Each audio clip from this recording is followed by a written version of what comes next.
দর্শক এই বিষয়ে আরো জানাতে বরগুনার পাথরঘাটা থেকে সরাসরি যুক্ত হচ্ছেন সহকর্মী তাওহিদুল ইসলাম শুভ। শুভ, নিরবিচ্ছিন্ন বিদ্যুতের দাবিতে আজকে তো বরগুনা পল্লী অফিস বিদ্যুৎ অফিস ঘেরাও করেছিল সাধারণ মানুষ। তো এর প্রেক্ষিতে কর্তৃপক্ষ কি বলেছে জানাবেন?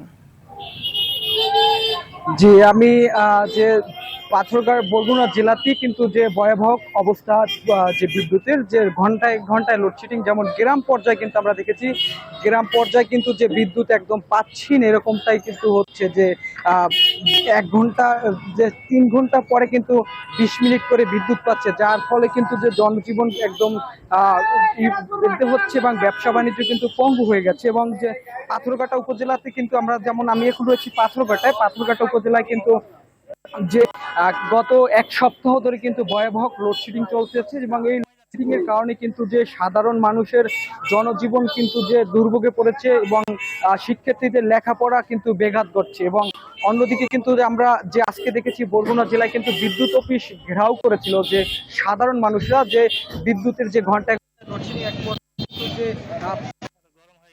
গতকালকে পাথরঘাটায় দেখেছি যে বিভিন্ন লোকজন কিন্তু অফিসে গিয়েছেন যে বিদ্যুতের যে দাবি, যে ঘন্টায় ঘন্টায় লোডশেডিং। এবং অন্যদিকে যে পাথরঘাটায় রয়েছে বিশ্বের দ্বিতীয় বৃহত্তম মৎস্য অবতরণ কেন্দ্র, এখান থেকে কিন্তু বঙ্গোপসাগরে মাছ শিকার করেন এবং পাথরঘাটায় যে 70% মানুষ কিন্তু যে মৎস্য পেশার সাথে সম্পৃক্ত রয়েছেন। কিন্তু এই মৎস্য পেশা ধরে রাখার জন্য কিন্তু নিরবিচ্ছিন্ন বিদ্যুতের চাহিদা এই উপজেলায়, কারণ বরফ উৎপাদন না করতে পারলে কিন্তু জেলেরা সাগরে মাছ শিকার করতে পারবে না এবং যার ফলে কিন্তু এই উপজেলার যে অর্থনীতি কিন্তু পঙ্গু হয়ে যাবে, এমনটাই কিন্তু যে সংশ্লিষ্ট যারা রয়েছেন তারা কিন্তু সুসময় তারা মনে করছেন। এবং এমনটাই কিন্তু আমরা দেখেছি যে 12 কিলোমিটার বারানি শত শত ট্রলার কিন্তু নোঙর করে রয়েছে, শুধু বরফ উৎপত্তি করতে পারছে না, যার ফলে সমুদ্রে এই ছিল আমার কাছে পাথরঘাটা থেকে সর্বশেষ।